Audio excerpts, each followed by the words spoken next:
नमस्कार दोस्तों, स्वागत है आपका सुनो कहानी में। आज की कहानी का नाम दो बाकें।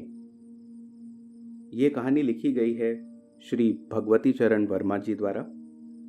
इस कहानी की रचना करी गई है सन 1953 में। शायद ही कोई ऐसा अभागा हो जिसने लखनऊ का नाम ना सुना हो, और युक्त प्रांत में ही नहीं बल्कि सारे हिंदुस्तान में।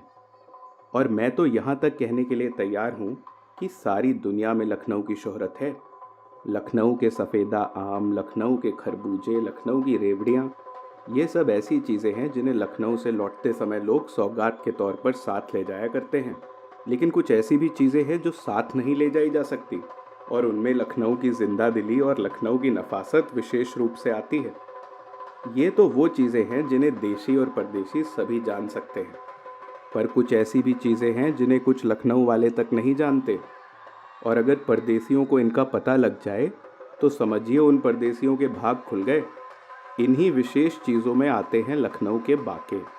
बाके शब्द हिंदी का है या उर्दू का, यह तो विवादग्रस्त विषय हो सकता है।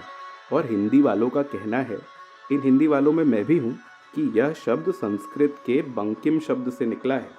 पर यह मानना पड़ेगा कि जहाँ बंकिम शब्द में कुछ गंभीरता है, कभी कभी कुछ तीखापन झलकने लगता है, वहाँ बाके शब्द में एक अजीब सा बाकापन है। अगर जवान बाका तिरछा ना हुआ तो आप निश्चय समझ लें कि उसकी जवानी की कोई सार्थकता नहीं। अगर चितवन बाकी नहीं तो आँख को फोड़ लेना अच्छा है। बाकी अदा और बाकी झांकी के बिना जिंदगी सूनी हो जाए। मेरे ख्याल से अगर दुनिया से बाका शब्द उठ जाए तो कुछ दिलचले लोग खुदकुशी करने पर आमादा हो जाएंगे।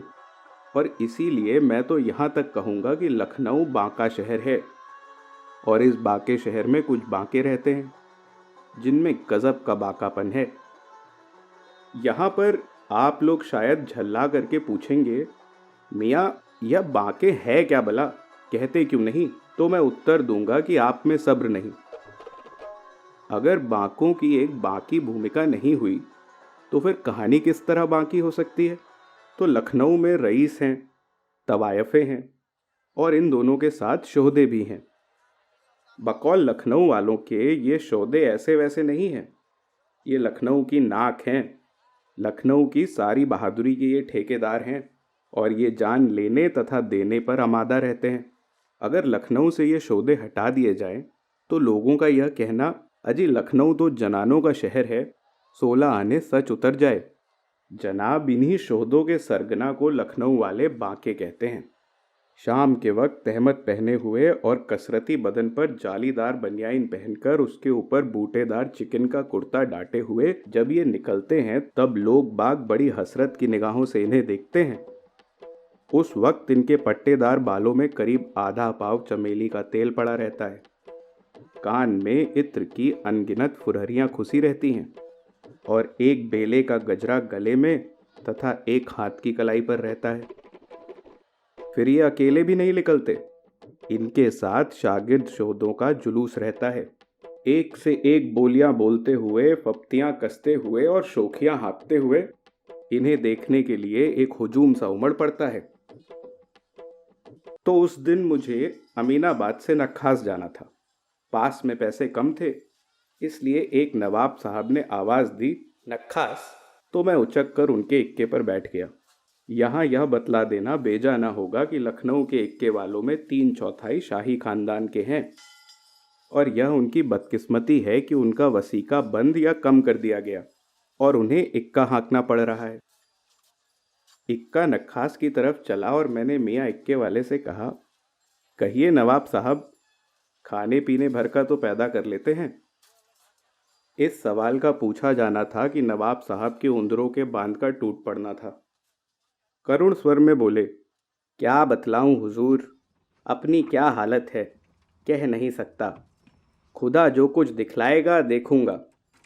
एक दिन थे जब हम लोगों के बुजुर्ग हुकूमत करते थे, ऐशो आराम की ज़िंदगी बसर करते थे, लेकिन आज हमें, उन्हीं के औलादों को, भूखों मरने की नौबत आ गई। और हुजूर अब पेशे में कुछ रह नहीं गया। पहले तो तांगे चले, जी को समझाया बुझाया, मियाँ अपनी अपनी किस्मत। मैं भी तांगा ले लूँगा, यह तो वक्त की बात है, मुझे भी फ़ायदा होगा। लेकिन क्या बतलाऊं हुजूर, हालात दिनों दिन बिगड़ती ही गई। अब देखिए मोटरों पे मोटरें चल रही हैं। भला बतलाइए हुजूर, जो सुख इक्के की सवारी में है वह भला तांगे या मोटर में मिलने का? तांगे में पलथी मारकर आराम से बैठ नहीं सकते। जाते उत्तर की तरफ हैं, मुंह दक्षिण की तरफ रहता है। अजी साहब, हिंदुओं में मुर्दा उल्टे सिर ले जाया जाता है, लेकिन तांगे में लोग जिंदा ही उल्टे सिर चलते हैं। और ज़रा गौर फरमाइए, ये मोटरें शैतान की तरह चलती हैं। वह बला की धूल उड़ाती हैं कि इंसान अंधा हो जाए। मैं तो कहता हूँ कि बिना जानवर के आप चलने वाली सवारी से दूर ही रहना चाहिए, उसमें शैतान का फेर है। इक्के वाले नवाब और न जाने क्या क्या कहते अगर या अली के नारे से चौंक न उठते। सामने क्या देखते हैं कि एक आलम उमड़ रहा है। इक्का रकाबगंज के पुल के पास पहुंचकर रुक गया। एक अजीब सा समा था। रकाबगंज के पुल के दोनों तरफ करीब करीब 15,000 की भीड़ थी, लेकिन पुल पर एक आदमी नहीं। पुल के एक किनारे करीब 25 शोधे लाठी लिए हुए खड़े थे, और दूसरे किनारे भी उतने ही। एक खास बात और थी कि पुल के एक सिरे पर सड़क के बीचों बीच एक चारपाई रखी थी, और दूसरे सिरे पर भी सड़क के बीचों बीच दूसरी। बीच बीच में रुक रुक कर दोनों ओर से या अली के नारे लगते थे। मैंने इक्के वाले से पूछा, क्यों मियाँ, क्या मामला है? मियाँ इक्के वाले ने तमाशाई से पूछकर बतलाया, हुजूर, आज 2 बाकों में लड़ाई होने वाली है। उसी लड़ाई को देखने के लिए भीड़ इकट्ठी है। मैंने फिर पूछा, यह क्यों? मियाँ इक्के वाले ने जवाब दिया, हुजूर, पुल के इस पार के शोधों का सरगना एक बाका है, और उस पार के शोधों का सरगना दूसरा बाका। कल इस पार के एक शोधे से पुल के उस पार के दूसरे शोधे का कुछ झगड़ा हो गया, और इस झगड़े में कुछ मारपीट हो गई। इस बात पर दोनों बाकों में कुछ कहासुनी हुई, और उस कहासुनी में ही मैदान बदल दिया गया। अरे हुजूर, इन बाकों की लड़ाई कोई ऐसी वैसी थोड़ी ही होगी। इसमें खून बहेगा, और लड़ाई तब तक खत्म ना होगी जब तक एक बाका खत्म ना हो जाए। आज तो एक आध लाश गिरेगी। ये चारपाइयाँ उन बाकों की लाश उठाने के लिए आई हैं। दोनों बाके अपने बीवी बच्चों से रुखसत लेकर और करबला के लिए तैयार होकर आवेंगे। इसी समय दोनों ओर से या अली की एक बहुत बुलंद आवाज़ उठी। मैंने देखा कि पुल के दोनों तरफ हाथ में लाठी लिए हुए दोनों बाके आ गए। तमाशाइयों में एक सख्ता सा छा गया। सब लोग चुप हो गए। पुल के इस पार वाले बाके ने कड़क कर दूसरे पार वाले बाके से कहा, उस्ताद। और दूसरे पार वाले बाके ने कड़क कर उत्तर दिया, उस्ताद। पुल के इस पार वाले बाके ने कहा, उस्ताद, आज खून हो जाएगा, खून। पुल के उस पार वाले बाके ने कहा, उस्ताद, आज लाशें गिर जाएंगी, लाशें। उस्ताद, आज कहर हो जाएगा, कहर। उस्ताद, आज कयामत बर्पा हो जाएगी, कयामत। चारों ओर एक गहरा सन्नाटा फैला था। लोगों के दिल धड़क रहे थे। भीड़ बढ़ती ही जा रही थी। पुल के इस पार वाले बाके ने लाठी का एक हाथ घुमाकर एक कदम बढ़ते हुए कहा, तो फिर उस्ताद होशियार। पुल के इस पार वाले बाके के शागिर्दों ने गगनभेदी स्वर में नारा लगाया, या अली। पुल के उस पार वाले बाके ने लाठी का एक हाथ घुमाकर एक कदम बढ़ाते हुए कहा, तो फिर उस्ताद संभलना। पुल के उस पार वाले बाके के शागिर्दों ने गगनभेदी स्वर में नारा लगाया, या अली। दोनों तरफ के दोनों बाके कदम ब कदम लाठी के हाथ दिखलाते हुए तथा एक दूसरे को ललकारते हुए आगे बढ़ रहे थे। दोनों तरफ के बाकों के शागिर्द हर कदम पर या अली के नारे लगा रहे थे, और दोनों तरफ के तमाशाइयों के हृदय उत्सुकता, कौतूहल तथा इन बाकों की वीरता के प्रदर्शन के कारण धड़क रहे थे। पुल के बीचों बीच एक दूसरे से 2 कदम की दूरी पर दोनों बाके रुके। दोनों ने एक दूसरे को थोड़ी देर गौर से देखा। फिर दोनों बाकों की लाठियां उठी और दाहिने हाथ से बाएं हाथ में चली गईं। इस पार वाले बाके ने कहा, फिर उस्ताद। उस पार वाले बाके ने कहा, फिर उस्ताद।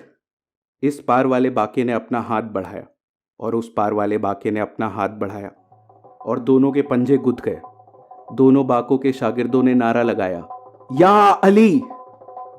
फिर क्या था, दोनों बाके जोर लगा रहे हैं, पंजा टस से मस नहीं हो रहा है। 10 मिनट तक तमाशा बीन सकते की हालत में खड़े रहे। इतने में इस पार वाले बाके ने कहा, उस्ताद गजब का कस है। और उस पार वाले बाके ने कहा, उस्ताद बला का जोर है। इस पार वाले बाके ने कहा, उस्ताद अभी तक मैं समझा था कि मेरे मुकाबले का लखनऊ में कोई दूसरा नहीं। उस पार वाले बाके ने कहा, उस्ताद आज कहीं जाकर मुझे अपनी जोड़ का जवा मर्द मिला। इस पार वाले बाके ने कहा, उस्ताद तबीयत नहीं होती कि तुम्हारे जैसे बहादुर आदमी का खून करूं। और उस पार वाले बाके ने कहा, उस्ताद तबीयत नहीं होती कि तुम्हारे जैसे शेर दिल आदमी की लाश गिराऊं। थोड़ी देर के लिए दोनों मौन हो गए। पंजा गुथा हुआ, टस से मस नहीं हो रहा है। इस पार वाले बाके ने कहा, उस्ताद झगड़ा किस बात का है। उस पार वाले बाके ने कहा, उस्ताद यही सवाल मेरे सामने है। और इस पार वाले बाके ने कहा, उस्ताद पुल के इस तरफ के हिस्से का मालिक मैं। और उस पार वाले बाके ने कहा, उस्ताद पुल के उस तरफ के हिस्से का मालिक मैं। और दोनों ने एक साथ कहा, पुल की दूसरी तरफ से ना हमें कोई मतलब है और ना हमारे शागिर्दों को। दोनों के हाथ ढीले पड़े। दोनों ने एक दूसरे को सलाम किया और फिर दोनों घूम पड़े। छाती फुलाए हुए दोनों बाके अपने शागिर्दों से आ मिले।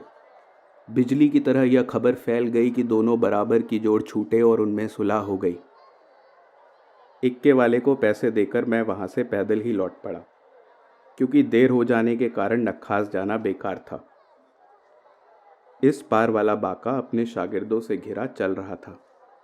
शागिर्द कह रहे थे, उस्ताद इस वक्त बड़ी समझदारी से काम लिया, वरना आज लाशें गिर जाती। उस्ताद हम सब के सब अपनी अपनी जान दे देते। लेकिन उस्ताद में गजब का कस है। इतने में किसी ने बाके से कहा, मुला स्वांग खूब भरियो। बाके ने देखा कि एक लंबा और तगड़ा देहाती, जिसके हाथ में एक भारी सा लठ है, सामने खड़ा मुस्कुरा रहा है। उस वक्त बाके खून का घूंट पीकर रह गए। उन्होंने सोचा, एक बाका दूसरे बाके से ही लड़ सकता है। देहाती से उलझना उसे शोभा नहीं देता। और शागिर्द भी खून का घूंट पीकर रह गए। उन्होंने सोचा, भला उस्ताद की मौजूदगी में उन्हें हाथ उठाने का कोई हक भी है। धन्यवाद।